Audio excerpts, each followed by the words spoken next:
খুচরা সার বিক্রেতা আইডি কার্ডধারীদের বহাল রাখার দাবিতে বাগেরহাটে মানববন্ধন ও স্মারকলিপি প্রদান করেছে খুচরা সার বিক্রেতারা।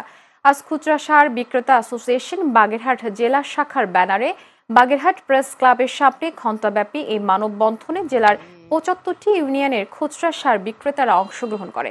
এ সময় বক্তব্য রাখেন মোহাম্মদ আসাদুজ্জামান, মোহাম্মদ সোহেল আজম, শফিকুল আলম সহ জেলার বিভিন্ন এলাকার খুচরা সার বিক্রেতারা।